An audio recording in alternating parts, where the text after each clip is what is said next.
It's time for your Talk Time Live exclusive. You are now about to witness the strength of geek knowledge. Ladies and gentlemen, coming back to Talk Time Live is the founder and owner of Retrosoft Studios, Mike Hermann, to talk about the much anticipated retro wrestling game of 2021 known as RETROMANIA WRESTLING, which is the sequel and successor. Take note of that. The successor to one of the classic arcade games ever, and that's WRESTLE FEST. I'm here to talk about the whirlwind journey that Mike has gone through this entire thing. Mike, welcome back. How's it going, brother? Great, Dax. Thanks for having me on. I appreciate it. It's good to have you back. Before we even get started for anything, I talked to you before this show, but I did like a 40-minute minute detail review of this game on why this game is the savior for the Nintendo Switch when it finally comes out, but also just in general because we have been devoid of a wrestling game.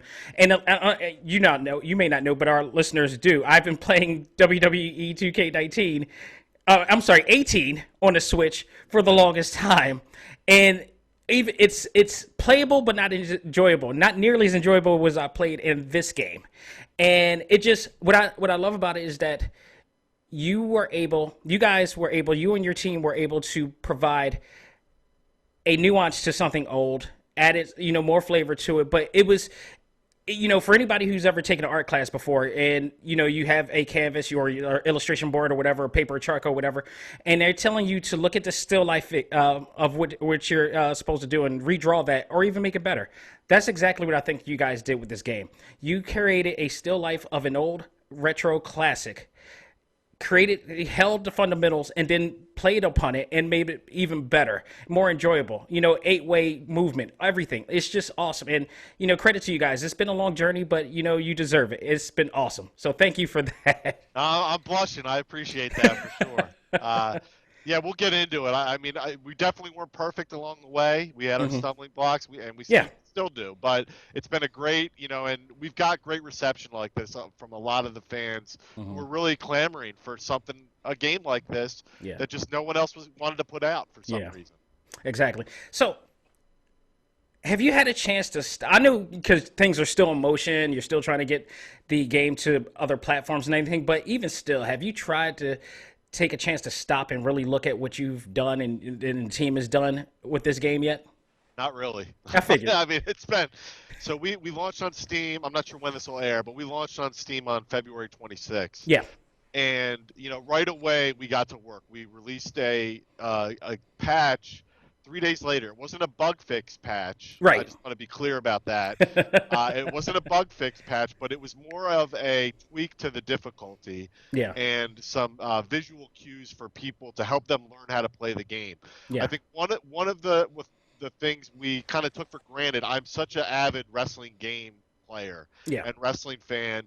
I just, you assume a couple things that people are going to know the way certain things work. And so we were able to, we had some stuff in for testing earlier that we were able to kind of clean up, and we had three basically all-nighters. We had three all-nighters in a row to get this patch out because it just enhanced the game so much. It's like, why didn't we put this in the first place kind of thing. And once that was set all week, nothing but positive. I shouldn't say nothing but overwhelmingly majority of positive reviews, people really having fun with the game. And that's the key thing I think I want to stress is that it's fun. It's fun to play. That's the missing element. I think too many times game developers want to create more challenge than fun.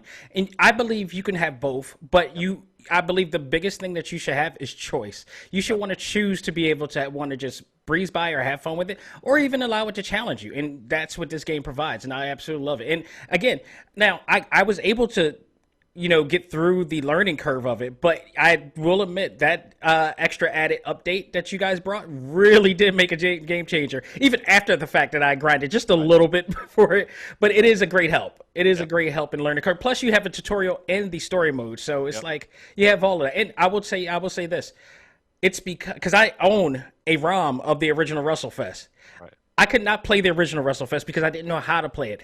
This game helped me know how to play that game. So when I went back to that game to compare and contrast, it was like all this time and this is how you play. Right. But no, I do love the update. It's just absolutely awesome. So what many fans or anticipated fans, I should say, may not know about is what goes behind the scenes and the journey that developers like yourself go through in this project or any project.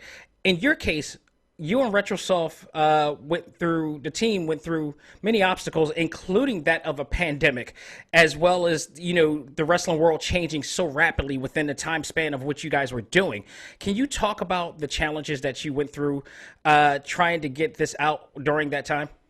Yeah, absolutely. So, we started this project back in 2018. Right. So it's been a pretty long journey to begin with. And then add on top of the what you just brought up, on top of that, I'm a first-time game developer. Yeah.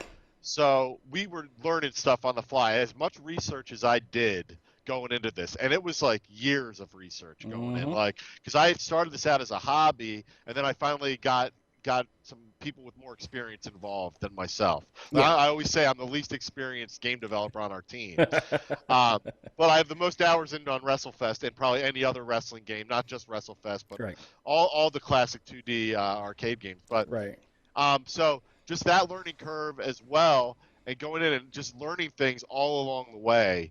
And then, we were already fully remote when the pandemic happened. So we weren't as affected by a lot of the rest of the world. Yeah. But with that said, our productivity definitely dropped. Everyone on the team was consumed, including myself, with what was going on in the world, and our productivity just dropped significantly for several months. So we definitely got set back by that. But I would say the majority of the stuff, the ups and downs on this, was just learning and going through this process. The other thing, there's a reason there aren't a ton of wrestling games out there to begin with. They're difficult to make. Yeah, the engine alone is like, that's why everybody refers to Ukes or Aki. It's hard to replicate. Right. So there's a reason there aren't a ton of wrestling games out there, and it's even the heyday of the 90s and the N64 games, it was basically two engines responsible for what, 10 at least games, 10 games if not more. Right. So it's tough to do. And we've definitely learned that along the way, but I think that the end result was definitely worth it. I mean, this was just a passion project for me. My goal was to make a game I wanted to play, and I'm lucky that there seem to be a lot of other people out there that want to play this too. So it makes me feel really good. Every comment I hear, I feel great that this is why I made the game. Right. And obviously, there's a lot of things that's making 2021 the start of something really good. WandaVision, AEW, and now Retrosoft Studios. I'm like, it's like there's a change in the air coming, and there's a lot of things that are bringing good, happiness to other people. And I say when the rest of the wrestling gaming world gets their hands on this, they're going to love it. They're absolutely going to love it, I believe. What would you say is some of the biggest obstacles that you guys came across from a developer standpoint, when developing Retromania? Well, just trying to, and this is what we're just finishing up now, but you have all these, the scope creep, right? So you have all these ideas, and I've played wrestling games forever. Since, I'm 45, I've been playing them since tag team wrestling and pro wrestling on the NES, which was like 1985, 86 time frame, right? So I have all these ideas. I want to put A, B, C, D, E, F, G, and everything into this game. Yeah. And the toughest part of it was just I had to release a game at some point. Yeah. And you're coming to the conclusion that I'm not going to get absolutely every feature in this game that I want and release it in a legitimate not at the first round of it. Right, not in a legitimate time frame and within a somewhat, I'm not a millionaire, so I had to do it within a somewhat of a budget. So I get more of the misconceptions of what the gaming community usually have towards developers. Yeah. Right. So we had to say, all right, what's the core stuff we have to get in to make this a fun game, and with enough variety and additional content to keep people playing for 10, 20, 30, 40 hours, right? Yeah. And that's kind of where we knew what price point we wanted to hit. So we knew we had to give enough content to meet that price point, or we would have to change the price point. So on top of that, we just every question was, is this fun? Is this fun? Is this fun? So along the way, we had to make sure, well, does this really add more fun to the game? And that was a big thing to me. It's funny, I read one review that wasn't, it was like an average review, but in the end they said, it is a fun game to play. And I'm like, well, that's a 10 out of 10 to me. I mean, like, if you're telling me it's a fun game to play, that's why we made it. You go in there and you play and you have fun. You know what I think? It also depends on the demographics of it, of who's reviewing it. Because if you got somebody who didn't grow up when we grew up and didn't grow up going into the arcades and didn't play the original, the first Wrestle Fest, I should say, and didn't enjoy it the way they did, and then to see this and to see how much it really pays homage to it and replicates it at the same time, but also betters it. It depends. If you got a new age cat that is like just gaming on new age stuff, they're only going to have a new age mindset. Right. Yeah. It's not going to be like 3D It's not 3D graphics if that's what you're expecting in your wrestling games. Right. I relate this to WandaVision again because WandaVision captured the essence of the 50s, 60s, 70s, and 80s. It was a period piece. Right. RETROMANIA Wrestling is a period piece. It captures the essence. It literally captures the essence of what we played in the 80s. So if you haven't experienced that, you don't carry the empathy that goes along with it and nostalgia that goes with it. It's not saying that they're wrong about what they are. It's just a matter of the level of experience and that you've had with it growing up. Yeah, absolutely. But with that said, I have 3 kids who never played WrestleFest, and all really are enjoying it. Now, obviously, they're biased because they're my kids, but we did see, even at conventions, at House of Hardcore we were at, there were people there that didn't grow up on the 2D arcade game, but they could still have fun with it. So we think it's definitely appealing to anyone who's a wrestling game or an arcade-ish title. A quick pick 'em up game. Pick up the controls real easy. Go beat somebody up in the ring. It's a lot of fun. It really is. And again, even back then, and I can't recall the date of the last House of Hardcore that we. November 19. It was November 19th of 2018. No, it was November 2019. It was 2019. Okay. Yeah, because it was winter time. Yep. Great show too, by the way. I remember that. But I remember it was just a demo. Yep. Like, people don't understand when you vlog things, how far ago. Like, if you look back to how far you first vlogged, it's like you come a long way with this game. Yeah. So, like, not many people have seen what it looked like when you were just showing the demo of the possibilities of what this can become, what it is now.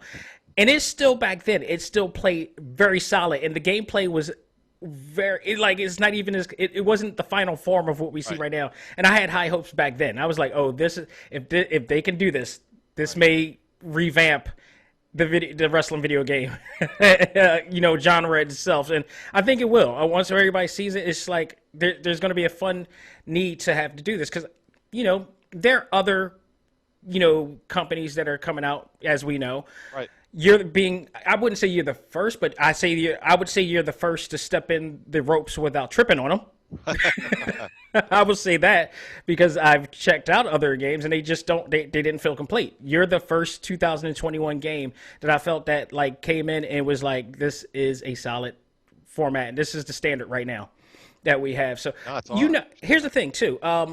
And going back in reference to those other companies that we know that are going to be coming out, and I like the camaraderie that you guys have alone and like just, all warring on each other to be successful in your own term. Because I see that on social media. Now, it's awesome. It's awesome to see that. It's competition, but it's also brotherhood that I'm seeing as well. So I like that. But did it bring more pressure to you when you seen that these other companies, and especially more or less AEW, announced that they were coming out with a game? Did you feel more pressure to make this work, or did it put more weight onto you? No, I don't think so. I mean, it helps if they were coming out the same week we were. That would hurt. But they're not slated until probably the end of 2021 at the earliest. Right. So, it's good to have competition because I think that definitely fuels me. Where it's like, well, I'm gonna do the best we can do and make this a fun experience for everybody, right? So in that regard, it definitely seeing other companies do it, it definitely fuels it. But as a gamer myself and a wrestling gamer, I'm excited because we used to have a lot more choices in wrestling games. And now we don't. We haven't had many new wrestling games come out. We've just had basically the flagship WWE game up for the last several years. Yeah. So it's going to be good to have additional options for everybody, and I'm excited to play those other games. I don't know if that's bad marketing for myself, but I'm excited to play those other games. I enjoy playing different wrestling games, and I think, Right.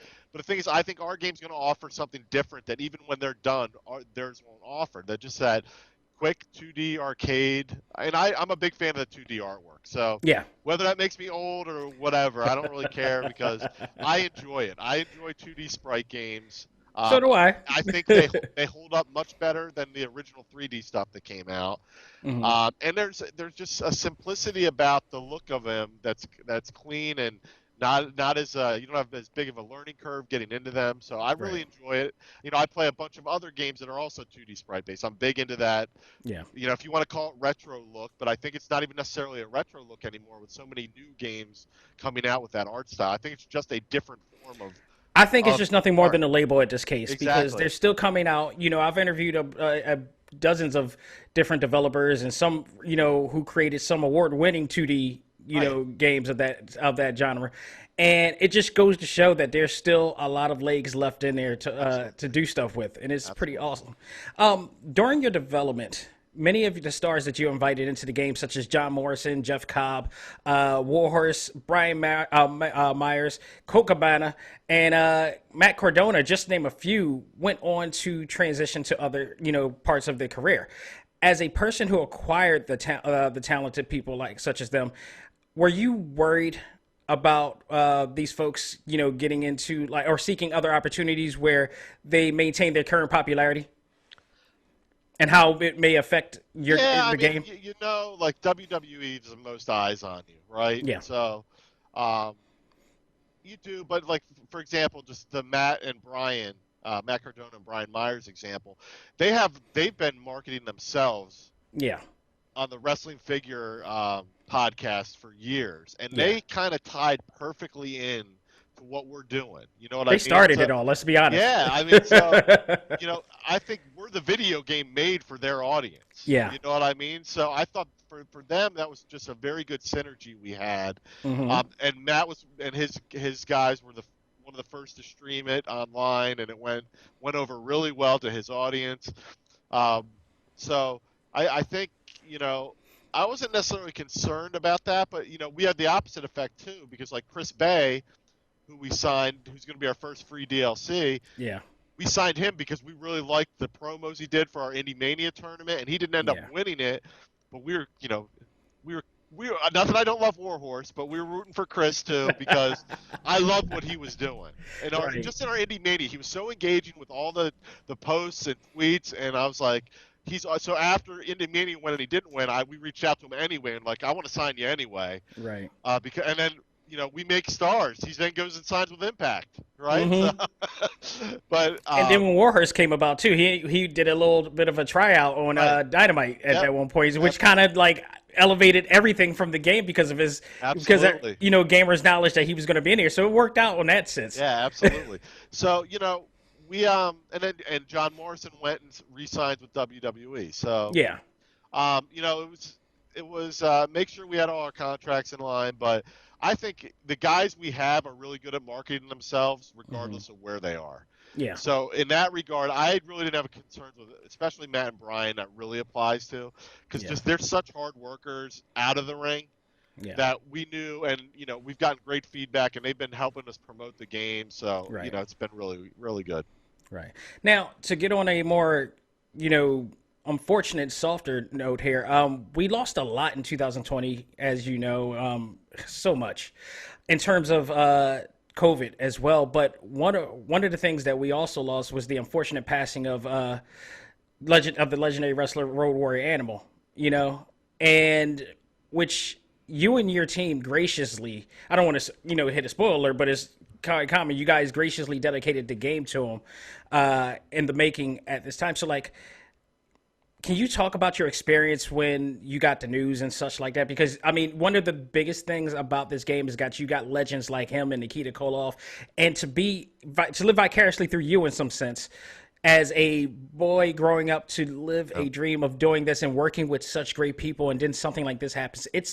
I can't even fathom. Yeah, it sucked. I mean, the guy who helps me with PR and our Twitter feed, he texted me early in the morning. and or maybe it was either early or late at night. I forget which it was, but that animal had passed, and I was like in disbelief almost. I had traded emails with him probably 3 weeks before that about promotion of the game. Yeah. We were getting ready. In a couple months we were going to hit hard promoting. He was all on board. He was excited. He had a WRESTLE FEST arcade cabinet in his garage. Oh, man. Animal did. Oh. So he was excited about the first game. He was excited to be in this one. I had met him at when WrestleMania was in New York. So I guess that was 2000. No, it was 2019. Mm-hmm. So that's the first time. Oh, that one. Yeah. Yeah. And that was the first time I had met him. And I was intimidated totally. Not only seeing him on TV, but he's still at 60 years old. He's a big dude, and you see a big dude in face paint and shoulder pads. But that face paint keep you young, boy. Yeah. We see what he's doing to Sting right now. But yeah, absolutely. But he was a super nice guy. Then I talked to him through email, like I said. I talked to him on the phone a couple times, and then I met him again. He was at the House of Hardcore signing earlier in the day, so I talked to him there briefly, and he was just all interactions I had with him were great. So it's a shame. I know he was excited about promoting it, and and it was fun for me just selfishly to get to know these guys that I watched on TV growing up, and it was just really cool. I'm glad for the couple times I did get to talk to him. I'm very very happy I had. If I'm correct, this is absolutely the last wrestling game that he was a part of while he was alive. Am I correct? Yeah, as far as I know. Like, no matter what they do in the future, like, this is officially the last game. Yep. That he had a part of. He even did a promo for it. Right, absolutely. Recently too. So I mean, it's awesome because what I love about this whole experience that you're going through. One, we already adopt you as a Philly guy anyway. Even if you're in Collegeville, it's still just a few miles away. It's close enough. It's close enough, damn it. But two, it's just like one of those fundamental moments, and that I can definitely understand what you've gone through with that, because doing this show I get to meet and I've become friends with many people who I never dreamed of being friends of, that is a part of different parts of industries, and it's a beautiful journey, sometimes not an easy journey but a hard journey, but you have these moments that you remember, and it's just something that'll never be taken away. So I think that's pretty awesome. What would you say is your most proud what is it that you're most proud of about this game overall?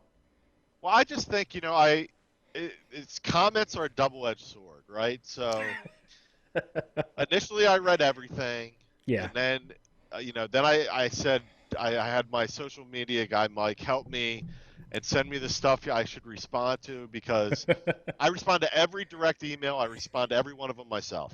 Yeah. Anything that comes into the support at Retrosoft Studios or Mike at Retrosoft Studios, I respond to every one of those myself, and pretty timely because I'm online all the time.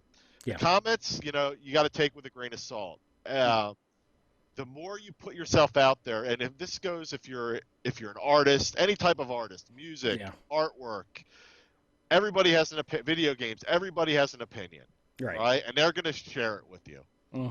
And the people who are more vocal seem to be the people that are a little more negative. So that's really which is a minority, always usually a minority of people, by the way. Exactly. So, you get scared of reading reviews. When we released on Steam last week, I started looking at the reviews right away. And they started out as mixed, and then they just kept growing and growing and growing. So now we're sitting at like very positive is the quote unquote Steam term that's used to describe the game now. Right. Because you got to use critical thinking when you look at particular cases, and you'll never know because it's a faceless opinion. Exactly. You don't know the context. You don't know you can't draw an inference on what they're doing, what their agenda really is. Whether they're being bitter and spiteful. You never know. You got to take it for a grain. So you're happy with the ones that are critical but are at least polite. So it's like explain and articulate the way, in a good way. Yeah. So there we got reviews where they might not have been in love with it, but they could say, there's a reason I was drawn to this game in the first place. Here's some suggestions. But with that said, the positive thing, which is what you asked, the majority of the reviews were all positive, and then going through and reading the good ones really reaffirms why you did it. Yeah. And just hearing like, thanks for giving me back a piece of my childhood, and then fast forwarding it 30 years to add new stuff to it as well. It's been awesome, you know. Yeah. And there's a lot of those, and more of those each time I go in and read the reviews now. So it's tough to not look at the negative stuff, because as a human, you're always, that's what you're kind of, you zero in on. Why don't that guy doesn't know what he's talking about, blah blah blah. And you know, something I've spent 3 years of my life putting to, and you're gonna get critical feedback. I remember reading a pointless review, or even just a editorial or somebody saying how this game wasn't really the sequel to WrestleFest, or wasn't WrestleFest. It was a YouTube video, and I know exactly who. Before you actually came out with this game, not knowing anything about it, like this is social media in general. Yeah, it is social. It boggles me. I'm like, this is the date stamp on this is not even the date. Right, exactly. Now, normally when guys like that do stuff like that, and I know they're probably kicking themselves because now they have to, you know, if they play the game and figure out, especially if they are truly a fan of WrestleFest, they would know that there's some essence, a lot of essence of WrestleFest in the game in terms of control scheme and such. Yep. So it's like, come on. Hey, give it a chance. Play it first, at least, right? Exactly. But I'll tell you though, like I said, Steam is reviewing very well. You know, people reviewing it on Google. It's like 97% on Google positive. You know, all of our videos we go on YouTube are in the 90% positive thumbs up range. So hell, I gave it an A+. So I'm sorry, like, sorry for you people, but like I grade on accordance of, you know, the grade point average system, and I enjoyed it. Like the only thing today that I had complications with was the options and such, which you guys kind of tweaked out anyway. Right. And other than that, it was like the gameplay was great. The story mode is really fun. The rumble and everything, it was just so enjoyable. If you just take it for what it is and what it's supposed to be, not what you want it. It's a great game. It's a great and fun game. Yeah, and I think if you looked at any of the videos we did, what we saw and presented is what we delivered. Yeah. Which I think is really important, and maybe not in this day and age doesn't always happen. Yeah. So absolutely. I think we did a good, if nothing else, right? And I think we did do more than this, but if nothing else, we showed you what we were going to deliver. We gave you a feature list, and we gave you that game with that feature list, and we hope to grow it even more. Now, before I even get to my next question, I got a sub question, because this is my critical thinking, and since my Philly sense kicked me when I was playing through some of the stages and arenas. I love the 2300 arena, first of all, and how you paid homage to, ECW's past on there. I thought that was a really genuine, really nice way to respect the business and the industry. But there's this high school arena, and I'm looking at, and I'm noticing, I'm like, my Philly sense is kicking. It's laced with orange and black. Might this be a reference to the Flyers? Honestly, not really. Really? Not really. I mean, I'm saying enormous. It's like, if it isn't Taz, is no. You know what? One, I grew up in Bucks County, Pennsbury. Pennsbury was orange and black, so Pennsbury school district black. It could have definitely some Flyer references in there as well. Right. But one of the big things too was just we wanted it to be different color scheme than any of the other arenas. Yeah. So we wanted to really kind of spruce it up and go kind of something off the beaten path. Now we actually have another version of that arena that is going to be hopefully a show we promote when wrestling comes back a little bit in New Jersey.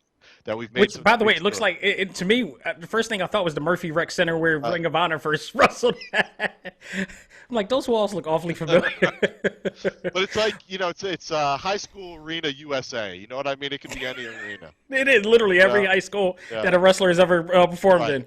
Right. So, all right, I want to get deep on this one, because you did something, and I made reference to it in earlier questions, but you did something that I have not seen from game developers or companies before you, and I mean, like, major companies as well, and that is just be very transparent with your fan base. And I that was part of why the review went to 40 minutes, because I had to commend you on this. But from start to finish, from the get-go, like, you never hid away from the bumps in the road that you guys had, and with your experience, whereas other companies avoid talking about their blemishes or glitches or bugs that they have in the system, or would just sweep it under the rug. I mean, I found this to be a fresh air. Especially when we, earlier this year and going into the new year, we had experiences with like the likes of Crystal Dynamics or 2K Games, of course, and especially recently CD Projekt Red. Maybe EA as well, who knows? But just to name a few. But my question to you is, what led to you wanting to do this vlog? I mean, you put yourself out there like that. So what, why make it wide open for the fans? Why pull the curtain open? It's just part of it's just the way I am. I found that just talking to people through the conventions before we started doing the vlogs, they were interested in how we were making the game, and really from all the research I did on independent developers, I thought it would be a good kind of case study almost of here's the common mistakes and we made them. You know what I mean? And we got through them and we worked through them and we listened to the feedback we were getting from the fans. And to help us shape the game, I definitely wanted input. It's tough to develop in a vacuum, right? So, you definitely want. It's tough though, putting yourself out there, and if you make a mistake, everyone's gonna tell you about it, and especially So I figure, you know what? I'll just tell them about it to begin with. Just put it out there. Here it is. You're right. We did make a mistake. And we're moving on, and we're correcting it, and we're gonna move forward. It takes a lot to do that. It takes a it's tough. I mean, because it's an ego thing too. Everybody's got an ego, and there's a lot of you. The first reaction when you read something negative is to get defensive, right? The first thing you want to do is get defensive, and I thought I'm going to be like that unless I put it out there, because at least I can always point to the back. You knew about this. We told you about this, and we corrected it. So. I just thought it was going to be a different way, and I did think from a marketing standpoint it would be good. Like I'm not going to rule that part of it out either. That wasn't the primary reason we did it, but I thought, look, if I put it out there, it'll be easier for us to say, here's the game we're making, here's how we're making it. Yeah. So we match expectations. We don't raise all these expectations and not deliver on them. Right. I really took pride in the fact that now that the game came to Steam. And I saw this written back to us is like, here's the feature set they said they were going to give us. Yeah. We got that feature set and a little more, and it's what we expected from them. So, and I think that was important to me, is to deliver at least above or beyond what we said we would. Yeah. Say, for instance, like if you happen to make another game, Retrosoft Studios, goes off and kicks off to something very successful down the line. You start getting into the stock trade, if you will. Does that change the way you want to do things at that point? Like, say, because you got investors now in your company, would you? And we can't say that unless it happens, right. Of course. But what if at best? I mean, look, I'm not going to hide and I'm not going to lie. So that can get you in trouble. When you're honest. You know what I mean? Look, it already has with companies. Right. We see what happens now. So, I can't see me just going out and not saying the same stuff that I'm saying now. Yeah. I think that's part of the reason we've been able to grow a strong following, is that we have been so transparent about things. Yeah. So, who knows with that would bring a whole nother mess of headaches. Yes. And honestly, though, one of the reasons, though, I can say I probably wouldn't come to us being like a public company. And obviously that'd be a huge, great problem to have. I don't see it happening, but I always think that, like, is being publicly traded a good thing to have? Because I see so many. We've seen what happened when WWE first got publicly traded, and what they're going through now, back and forth, and what they're having to do to maintain that. And then we also see other, gaming developers who also have to do that, and sometimes they rush to get these products out. Right. Hence, which was possibly one of the reasons why Cyberpunk, 2077 got what it did. The same reason why E.T. back in the Atari era got to that because Steven Spielberg put pressure on people, and it got out and it had to be rushed. You know, I always wonder, it's like, is it really worth being publicly traded? Yeah, I think that's a whole nother. I mean, we're not anywhere near that stratosphere. So, but just as a hypothetical standpoint, I would say that I didn't even want to do Kickstarter because, you know, then you're you're answering to a group, and I, you know, we still are answering because we did pre-orders. So we have to. That's my, like, I feel right now my biggest commitment is to the people that pre-ordered the game. Right. And we only offered pre-orders on Steam and Switch. Steam we fulfilled. We're sending out the Plus stuff now that we did in the Plus offering. And Switch, we're also sending the physical stuff out, but they don't have the game in their hands yet. So they're my boss until I get the game in their hands, right? I have to answer to them currently. So, but I don't think they want a rushed game, or you know, and I think our Steam release went great. You know, if you go into our Steam forums, you're not going to see. You're going to see a lot of feature requests. You're going to see some. It would be great to add these characters. Yeah. And you're not going to see a lot of this isn't working, right? We had a couple snafus, but it's not the overwhelming tone of the discussion isn't bugs. The overwhelming tone of the discussion is, it would be great if you added this. It would be great if you did this. And I'm telling you, like, I literally, this has become a thing all of a sudden, like, before I even go to bed. Because, you know, first of all, RETROMANIA Wrestling is the very first actual game that I've ever played on Steam. Oh, wow. Like, I had the Kentucky Fried Chicken game, but I don't count the Sim Data thing. I was curious. But no, this is to me, this is the legit first game experience I had on the Steam, and I'm happy to say that I've had no trouble with it. And every night before I even go to bed, sometimes I come in my office and play it, like a bit of it, you know, in here. And I just have a great experience with it, just plain and simple. So, I mean, kudos to all of you who've been involved in that. What would you say is the biggest takeaway from doing vlogs? Like, what did you learn from that at the end of the day? It's stressful. I have a much more of appreciation for all the YouTubers who put themselves out there to do it. It is not easy. One, to come up with content. You know, I was doing 2 a week for the first maybe 2-3 months. Yeah. And we had to cut it down to 1 a week just because it's tough to get that much content on it.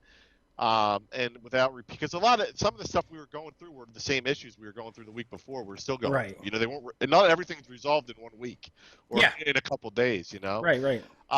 Just putting yourself out there, because you're going to get these comments of people questioning you, and it's like, how can you the thing that drives me nuts is I'm out here every week telling you exactly what we're doing, and then people still saying, "Oh, you're leaving stuff out," and it's like you're not going to please everybody. You're not going to please everybody, but just getting on camera was difficult for me at first. Yeah.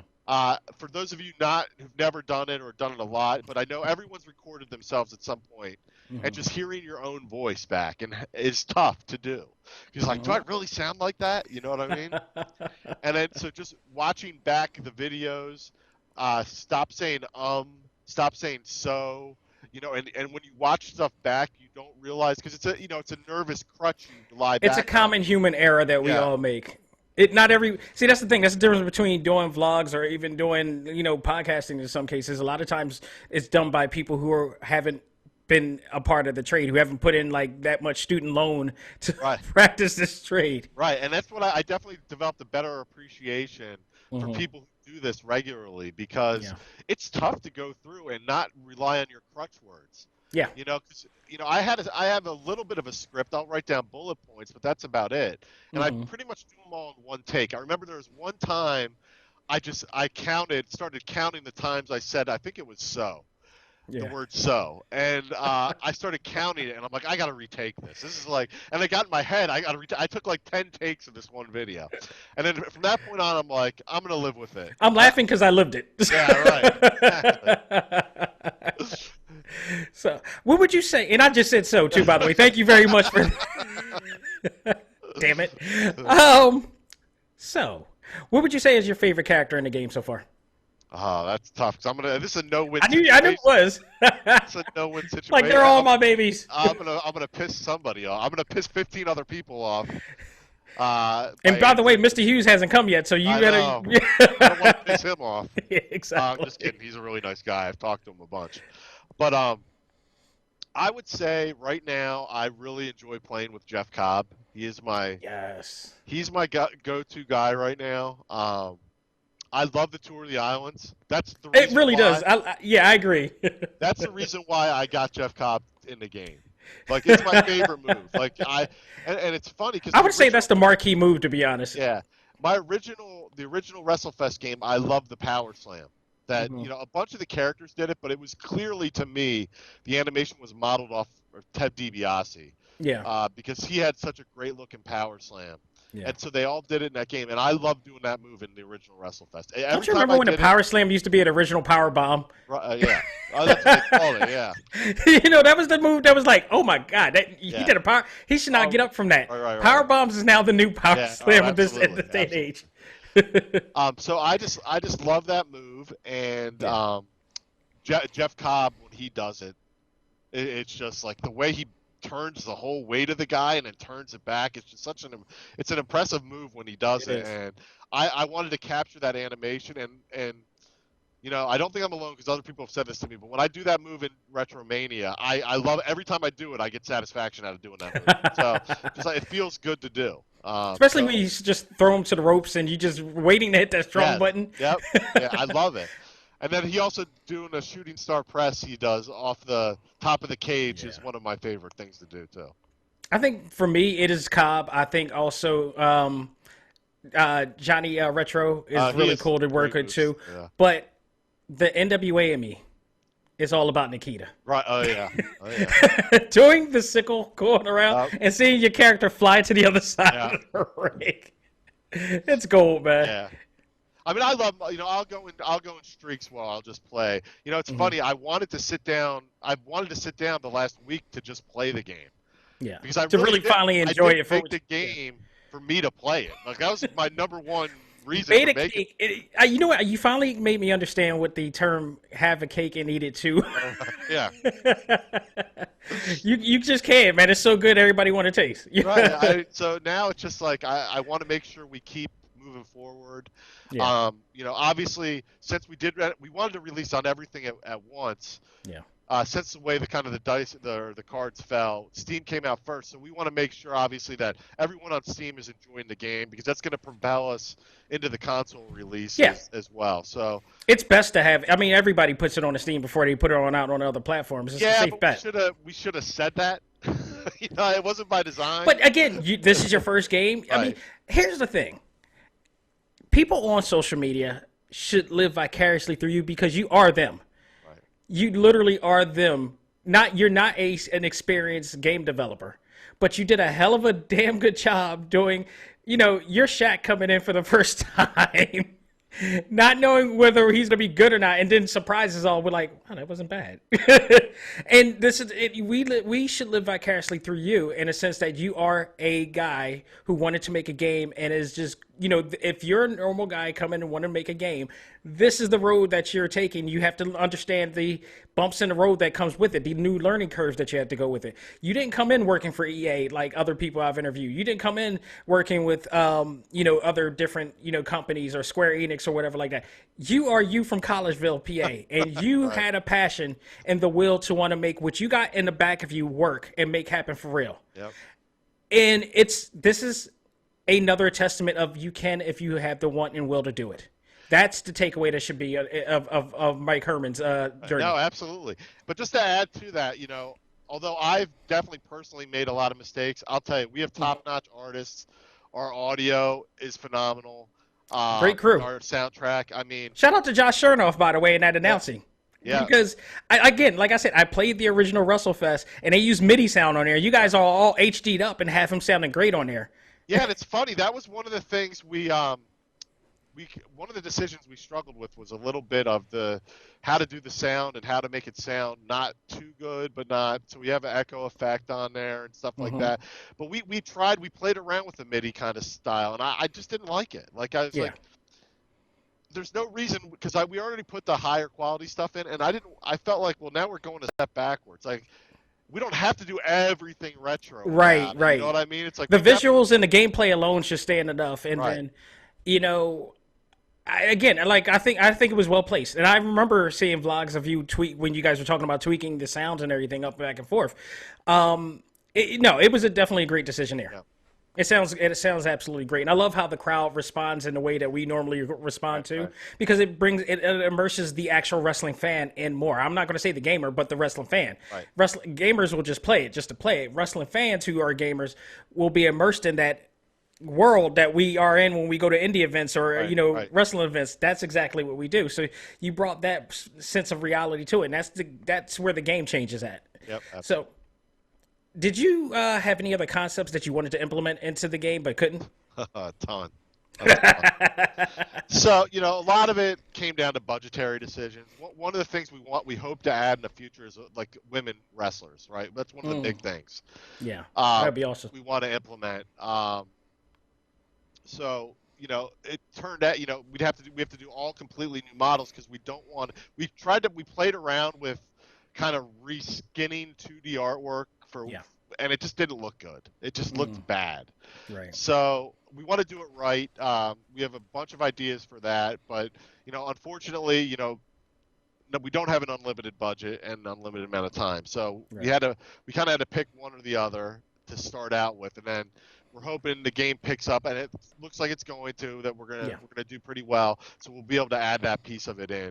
And additional match types I want to add. I want to do a scaffold match. Oh, I was hoping you say that. I was thinking it in my head, and I'm like, that might be too major, but that's so NWA old school. Right. Oh my God, that would be so awesome. Night of the Skywalkers, right? So we had to play with it. We started playing with it, but we have to flesh out the gameplay part of that a little more because once you're up top, you're just going to hit them down. We got to think of a couple more hooks for the gameplay to make it more fun. Because I don't want it to just be a cheap nostalgic pop where you see the scaffolding match and then you never play the match again because it's not fun to play in, right? So we want to make sure we do it right. I don't think I can say the term we used to call it, but a double cage match I would like to do. Boy. The issue with that is we already have a pretty zoomed out when people are outside of the ring. And you would have I don't know how far back we would have to pull to do that. So we're looking into ways that we can implement stuff like that. Different kind of nice to have, like different ring attire and stuff, which we already laid the groundwork for that. So that's definitely going to make it in at some point with a free update that we'll add. I mean, there's a ton of stuff. Like all the suggestions we get are good. I won't say all. If you can make the scaffold and the double cage happen, that's gonna turn heads. Yeah. Because that's the one thing that has not, even from a 3D or a 2D standpoint, has never been done. But people have wanted that to happen for so long. The scaffold match, honestly, I think in Japan there was a scaffold-esque type of match within a Japanese wrestling game that I've played before, but nothing, not exactly like the Crockett era of things like that.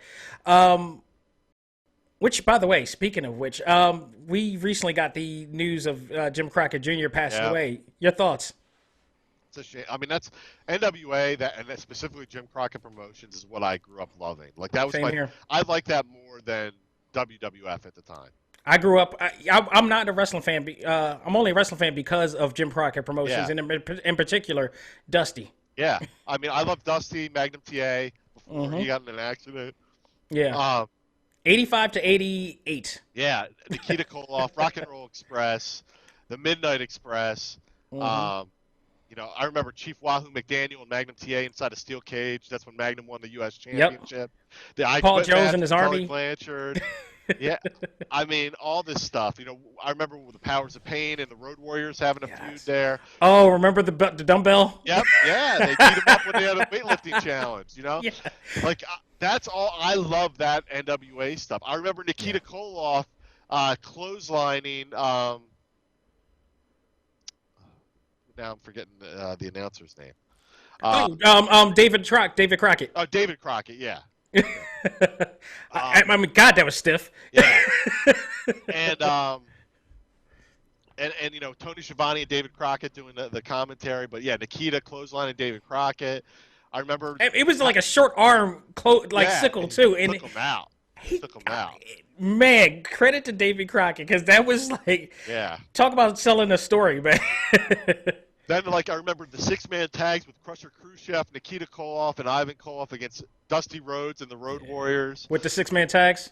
Yeah, and then the Road Warriors teaming with Sting, and then them taking Sting out, which led to the Road Warriors versus Sting and Dusty in a cage. You know, them breaking Dusty's leg, the 4 Horsemen breaking Dusty's leg. I mean, that was what I grew up on. So much great story. Like a lot. Like, again, this is one of those things that, like, depending on what demographic you are as a wrestling fan, you will get why certain people are like certain ways about the industry or even wrestling games, to that matter. It's the same thing. Yeah. And just he'll be missed. And I thank him for making me the wrestler, because going to the Philadelphia Civic Center was some of the best moments of my wrestling life. My first and funny thing too, because you got Nikita Koloff there, and then we see Tully Blanchard wrestling on Dynamite last night. Yeah. Never missing a beat, by the way. Is that my first live house show match ever was Nikita Koloff versus Tully Blanchard, with Tully holding that television title. Wow. That set me, I think it was 87 too, set me off from that point on. And I was set. I was just done. that was all. And then when seeing Rick Rude and Manny Fernandez come out to the ring to "We Will Rock You." Yep. You remember that? I mean, like, that was when Manny Fernandez turned on the Boogie Woogie Man. Yes. Just some amazing stuff. Yep. But I digress. I mean, like, he'll be missed dearly, and I'm glad that you have a bit of the NWA in there. Absolutely. That just reminds us of what we used to have, and hopefully this new age of wrestling fan and gamer can look at your game and then, want to look at some history, because that's what I think people are devoid of, is looking back at history. And instead of acting like you know everything, look at history to know it. Right. Without spoiling the plot of the story, is there more to come? Absolutely. So thank you, because you left us on an open journey. Yeah, we have 2 more chapters already written. Awesome. That are in the process of being implemented, which are going to be free updates. Awesome. Once you buy the game. So, you get 2 more chapters. This was, again, unfortunately, was a timing, budgetary issue where we need to get the game done. But we instead wanted to make sure the first 3 chapters were really good and solid, and then we're going to add additional chapters for free. To the very soon after we finish our launch process. By the way, I love seeing Johnny Nitro go hill and turn on the Philadelphia crowd, talking about we eat too many cheesesteaks and we're gonna get heart attack. I'm like, what the heck? Yeah, there's a lot of I think the guy who wrote it, Sal Payne. Yeah, he did a really good job, and he's a huge wrestling fan. Obviously, and he had sent me. I'll tell you. You know how to push buttons. I won't give it away, but there's a lot of wrestling references, some more subtle than others, that you really have to be a fan to pick up on during the storyline. Right. So I think he did a phenomenal job with it. Like I said, we have 2 more chapters coming as free updates. When it is all said and done, is this something, and everything's out, take time off, whatever. I feel like I'm asking this question as a MMA commentator interviewing somebody who just been through the fight of their life, getting knocked out, other wits, and can't really talk right now about what they're or make good decision making. But when it's all said and done, would you want to do this again, like another project or so? I think so. I mean, it's definitely the really only negative I've had is having to get thicker skin. You got to get thick skin to be an R. And I actually, and again, I think I said this earlier, but having more of an appreciation for anybody who puts themselves out there, it's tough, and that part of it is definitely tough to do. But with that said, the good has definitely outweighed the bad by immensely. And so it's definitely tough to be an artist, and I actually am more of an analytical person in general. Like the other work I do is accounting and finance software. So I mean, it's completely the opposite. If you're you have to be analytical for all that. If you're an artist in accounting, you go to jail, right? So. Look, I tell people all the time, because I've taken accounting courses in college. It's all facts. Yeah. The numbers don't lie. Right. Exactly. Don't be stupid. Ever. Exactly. So it's definitely using a different side of my brain to do something like this. But yeah, I think I've learned so much that I wish I knew 2 years ago. Or you see in comedy a lot that information would have been useful yesterday. You know what I mean? Like you hear that line or some take on that line in a lot of Right. different comedy stuff, and that totally applies to this journey for me. Yeah, awesome. So first, I want to thank you for being on the show. You've been awesome, and thank you for your support of me and just everything that you've done, and just thank you for this game, because as a wrestling fan myself and a gamer, like, this comes together like the finest of wines. The clarity, the most clearest of diamonds to me. Like, this has just been an awesome game, and I'm glad to have you on the show and just get to know you and know your journey as well. So thank you for that. Is there any update that you could tell us about when we will see it on platforms right now? Yeah, what's the latest? We're in the certification phase. So basically the issue, just so people understand what that means, because I've kind of said that and not really explained it, right? Right. So you once the game's done, you submit your game. So Steam is the easiest one to go through. I don't know how, but they reviewed it pretty quickly. But also I think that's also because we developed on the PC. So we already worked out almost everything anyway. And then you go through checklists basically for the consoles, more or less, that you have to make sure you meet certain things. And we go through all that, and then you submit it. And then they'll come back to you and say you missed this. Yeah. Or you missed that, right?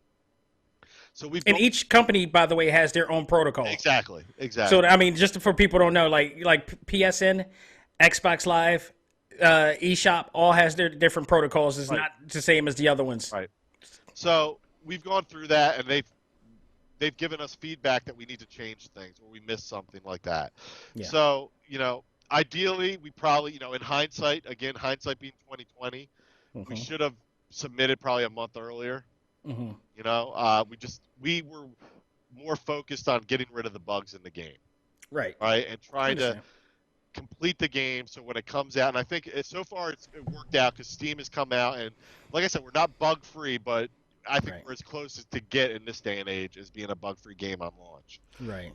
So it definitely was worth it to us to do it that way. The unfortunate thing is my estimation skills are coming into question from a timeline standpoint. So it's really, we don't have much visibility into when they're going to approve it now.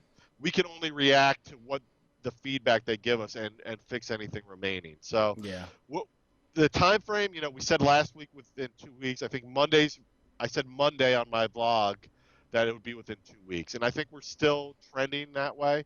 I would be surprised if none of them released within 2 weeks. I would be very surprised. But we're going to stagger. When we get approved, we're not going to hold it. We're going to release it, because people have been more than patient with us already.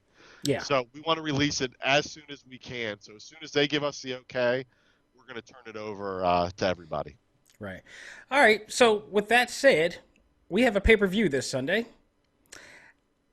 called AEW Revolution, and let's talk wrestling right now. What is the match that you're most likely looking for, and what are your predictions? So I'll be honest, the last 2 months I've not watched much. Really? I've only seen highlights and clips on social media. I still have to watch the Royal Rumble, because that's my favorite pay-per-view that I never miss. And I know I read spoilers, unfortunately, but so I want Shaq. What'd you think of that, by the way? I saw clips. Yeah. I love Shaq. Like, I hated him when he was on the Lakers, but as a personality, I really like. I like his take on things. I loved his interview recently with Donovan Mitchell, where he kind of like put Donovan Mitchell in his place a little bit, I think. Yeah. But I'm a big NBA fan too, so I live and die by the Sixers, as you can tell on there. So, of course. But I would be lying if I said I even knew the entire card. So, well, are you aware that they're having an exploding barbed wire? I did hear about that. That was never sets foot in the U.S. ever. that I've watched in FMW matches like for years in the 90s. I can't believe this is coming to America. It doesn't surprise me with what Cody and Omega and everybody has done over there. You know what I mean? They're really, and I feel like that's a video game tie-in personally with Fire Pro. So yeah. You know, because that was always a big thing in those games. So I like that. In general though, I do watch, you know, AEW, at least highlights of things. Obviously, this game has consumed my life for the last 2 years. So I used to have a routine of what I would watch weekly. Yeah. And I've kind of fallen out of that for now, just because I'm always working on the game. But I love the fact that if nothing else, I love the fact that AEW exists. We needed something else. You know, I like what Impact's been doing lately. You know, I'm waiting for everybody else to kind of come back and start doing stuff more regularly. I liked what the NWA was doing before they the power. Stop. I like the power. That was a nice. Power was so great, and apparently they're coming back. Yeah, and I'm looking forward to it. So hopefully they're coming back the way that they left, because it was such an awesome throwback. Right. What we loved. And we need more options like that. You know what I mean? And I felt like wrestling was really starting to get good again before the pandemic hit. I felt like we had a lot of different options, all of which were taking the product seriously, and it was fun to watch. Yeah. And I felt like we were making strides, especially I think, you know, I'm hoping all the competition takes WWE's game up a notch too. I hope so, because I haven't watched, you know, that product, and it honestly has probably been like almost 3 years now. Okay. I haven't watched that product. And only last time I watched it and last time I invested in the network was to watch Crockett. Right. So I made sure before I stopped investing in subscription to this thing that I at least watch every episode of Crockett from 85 to 88 before I bounced out, because it just wasn't doing for a lot of reasons. Just a lot of reasons that I won't get into, that I decided not to jump on with them. And I just went on to the AEWs, to some extent the Impacts, to some extent the MLF? MFW, yeah. I went on to that, and Ring of Honor, of course, every once in a while, you know, just to get a different feel, because I think there are options out there. We just not, investing in those options to give them the opportunity to grow. Right. Because certain companies have bigger marketing and bigger money to create bigger production. That, like, from a multimedia developer standpoint, I understand what transitions and what imprints in people's mind to grab them. Absolutely. I've taken the red pill and I've decided to step out and move on to other ventures, and hopefully in hopes that they will grow as well. I'm just glad to see that we do have options. And again, I'm glad to see that we also are getting that in the video game sense as well. So with that said, thank you so very much, Mike. Just been an awesome time talking with you. And RETROMANIA Wrestling is here, and it will be here for everybody pretty soon. Right now, can you give us, and let the fans know, and those who may not have known about this game and waiting for having a wrestling game, where can they find Retrosoft Studios? At Retrosoft Studios, we're on Twitter, we're on Instagram, we're on YouTube, we're on Facebook, RETROMANIAWrestling.com. You can get all information about the game. Our trailers are all over everywhere on YouTube, all our social media. And like I said, we're available now on Steam, and we're coming to all consoles, very, very soon. Awesome. Mike, thank you so very much. It's been a pleasure. Folks, I hope you enjoyed this episode, and I hope you wrestling fans are ready for what is Retromania, because you won't regret it. On behalf of myself, this is Dak Xavier Josiah and Mike Hermann saying, learn to let go, live life, and love all things anime, comics, movies, and games. This is A.C.M.G. presents Talk Time Live. We are out of here. Take care. Mike's on, clear the way because I'm about to drop a pipe bomb. 1 for the money, 2 for the show, 3 to get it cracking in the hood. Let's go. Put your tights on and turn the mics on.